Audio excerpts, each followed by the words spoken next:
I will talk about the shamanic journey of the translator in translating women's language.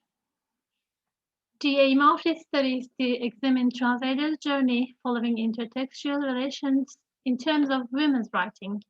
And there are two books that are examined here. One of them is Düğümlere Üfleyen Kadınlar from Ece Temelkuran, which was translated into English by Alexander Dawe as Women Who Blow on Nuts. And the next one is Uyumsuz Defne Kaman'ın Maceraları from Buket Uzuner, which was translated into English as The Adventures of Misfit Defne Kaman'ın by Alexander Dawe again and Clare Frost. And these texts display the characteristics of women's writing in terms of theme, style, and language. They have a rich network of intertextuality, including shamanism and Central Asian mythologies, which strengthen women's writing. And women's writing was born out of gender problems. And in her groundbreaking book, Simone de Beauvoir says the man is considered as the essential and woman is the incidental, the other sex. And in parallel to existentialism, she says one is not born, but rather becomes a woman, and women should construct their own existence. And masculine dominance has pervaded the language, and it is maintained via language. According to Louis von Flotow, the universal has been constructed by the powerful, and the mainstream reflects the masculine. And also the standard language is the masculine language in this way. And since language is a strong means of manipulation, it should be transformed in terms of grammar, sentence structure, and metaphorical uses. And so we can consider, we can say that women's language is a transformation of masculine language according to feminist theory. So the feminist movements also of the 1970s were based on the liberty of language. And the women's writing, in women's writing, let's say binary oppositions should be deconstructed. And because binary oppositions represent forms of oppression and dominance, like in these examples, men and women, body and soul, human in nature and self, the other. The first one is the dominant one. But non-hierarchical differences must be built and dominant structures must be transformed according to feminist theory, which is also in the very nature of shamanism and ecofeminism. And in shamanism, we can see that these binary oppositions are not seen as oppositions, but they are a whole, it's the complements of each other. Human and nature, life in that body and soul are not seen as oppositions. And according to Ela, the fact that shaman understands the language of the animals in all the nature shows a journey to the very beginning when there was no discrimination of men and women. And in shamanism, the tree of life or world tree is the center of the universe, and it represents fertility, creation, and death, and continuity, and cyclicality of the universe, which also represents woman. And also the first shaman was a woman. And women's language and shaman language are also similar because, as Christopher explains semiotic and symbolic processes, she says semiotic interrupts the symbolic and the result creativity emerges. And with semiotic and symbolic processes which are interrelated, the language is formed.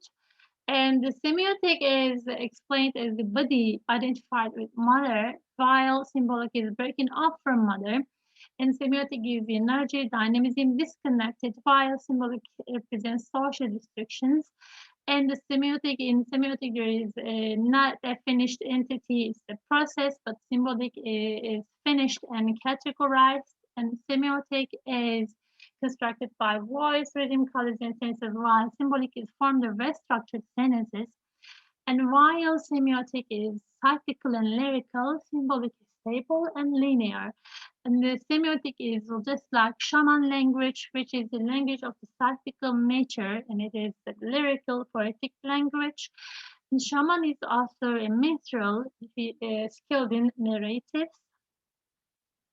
And the shaman is the main protector and the transmitter of the rich oral culture is in women's writing. A feminist writer is visible exhibiting a shamanic narrative with the dialogues created in the language used. And shaman travels between universes as the writer travels between the texts in intertextuality. And shamans use the language of the nature and have translators who accompany their trans journeys and narratives. And the translator is expected to accompany the writer in this journey, just like the translator of the shaman. And texts are interrelated with other texts explicitly or implicitly. In the intertextuality in women's writing, the aim is to create new meanings. But intertextual reading requires a relational reading. And an expert reader recreates the text following the traces hidden in subtext, and the reading is driving the traces in the text. So in this study, women's writing is woven into every subtext, and the contribution of the reader translator in this texture is analyzed. And one of the books, Uyumsuz Defne Kaman'ın Maceraları, is the first volume of the tetralogy Water, Air, Earth, and Fire. In this book, the environmentalist journalist Defne Kaman is lost, and Chief Officer Ümit Kaman, who is dreaming of a holiday in the countryside at the riverside, finds himself in the middle of the investigation, and he gets help from Semahat, who has a second-hand bookshop called Kutlu Bilge. Semahat helps him decrypt the notes of Defne, coached from Kutat Kubilik, and grandmother Defne, or Umay Buygen, who is the key character, leads the search process via her shamanic skills. This is a detective story, actually accompanied by narratives of shamanism and the Central Asian mythology is interrelated with ecofeminism. Some traces of shamanism can be told as shamanic powers of Grandma Umay, who is a pharmacist or healer here, and her trans journeys, dreams, colors taken from the nature, names of characters, numbers, subheadings, the Book of Water written by Defne, symbols like tree, the moon, the sun, and separate animals spread on cloths, handbags, and carpets, and books all around the book, and fringes on the clothes and bags, etc. So there are lots of things symbolizing. And there are various epic stories interrelated with this story. Femicide and destruction of nature are important themes, and non-stereotypical characters are used in the book who are on the margins of social norms, like Grandma Umay and Defne, who is called Misfit because of this feature. And Uzuner, Buket Uzuner, the writer, calls out the reader directly 3 times throughout the text. That way, she gains visibility, and she takes on the duty of protecting and transmitting oral culture like a shaman. She emphasizes the importance of the writer as a narrator, because in this book, for example, she says, this novel would not be possible without me. It's just like a message to the translator. And she's an ecofeminist writer who draws attention to gender problems, femicide, destruction of the nature, and she invites the readers to an ecofeminist reading. And the other book, Düğümlere Üfleyen Kadınlar, is a novel told with a feminist ideology. Here, a heartbroken woman is following a man for revenge, and 3 women accompanying her in this journey, which is also a journey to each of themselves. And characters are Madame Mila, an intelligent and a strong woman with high rhetoric skills, Amira from Tunisia, a Muslim revolutionist dancer, and Mariam from Egypt, an academician and a revolutionist, and a journalist from Turkey, unable to return her homeland with fear of arrest. And here, displaying a solidarity of sisterhood, their stories progress in interaction with each other.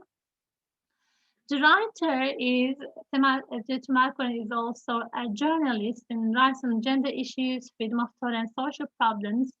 And she is visible in her text with the language she uses. The text deconstructs linear time order. There is a cyclical narration, and there is a deviation from standard language. The subtext, some of the subtexts are the Arab Spring era journalists and mythological goddesses who changed the shape. and matriarchal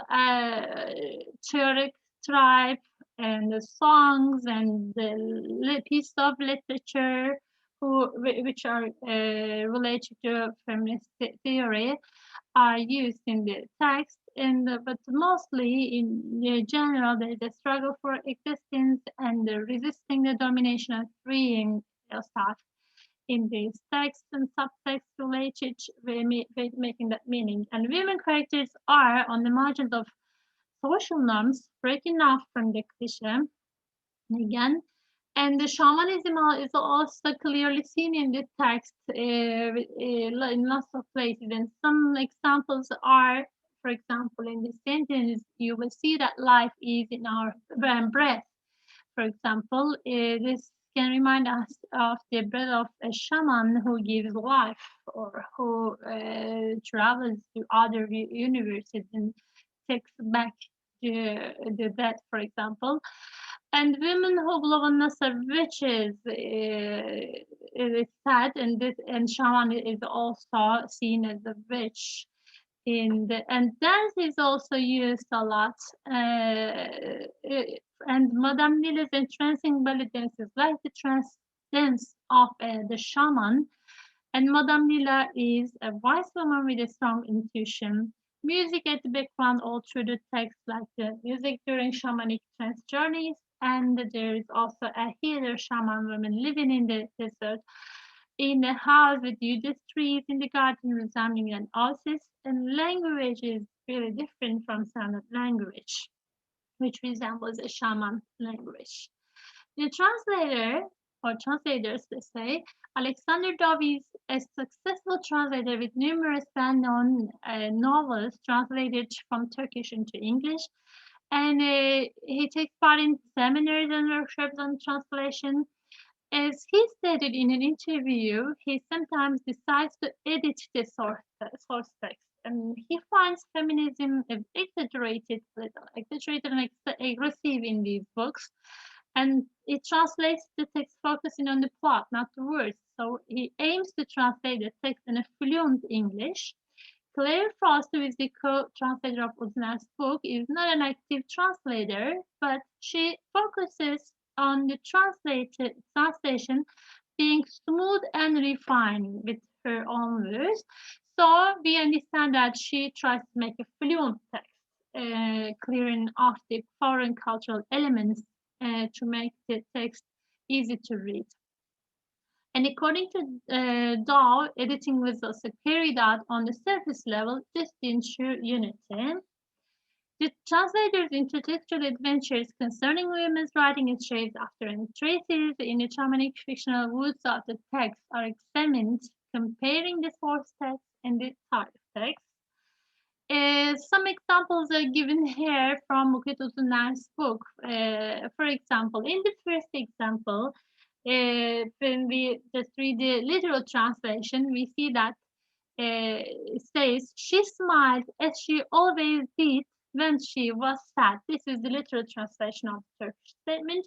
But in the target text, he says, as always, she wore a smile on her face despite her sadness. So here we see that there is a difference in meaning. Expression has changed completely. And since the source text sounded absurd or strange, we see that the translator edited the text and make a logical semantic flow. In the second one, again, the literal translation, in the literal translation, we can say that I mean beach with our tree of life, which is the name that got popularity, unfortunately, via that film Avatar. But the target text says, and now, thanks to the popularity of films like Avatar, we might go as far to call it our tree of life. But here, beach as the tree of life is important in shamanism, but it is omitted in the target text. This information is omitted in the target text, and the expression and the meaning is completely changed, as we see. And in the third one, the literal translation of the third example is Ashura handed him fabric shoe covers to put over his shoes.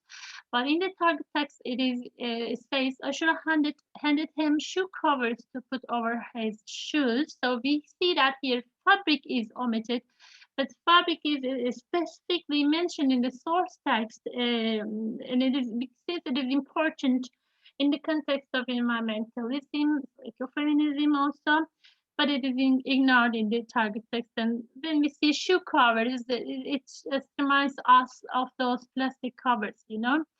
And in the last example, the literal translation is animals, the moon, the sun, rivers, and the sea and trees. But in the target text, the word order changes, like the sun, the moon, the sea, the rivers. So this word order, the change in the word order shows a more established and widely used form, which was not used in the source text. And in the second part, the examples from women who belongness are given.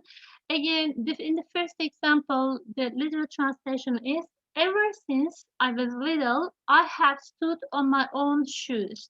But the target text says, ever since I was little, I have stood on my own 2 feet.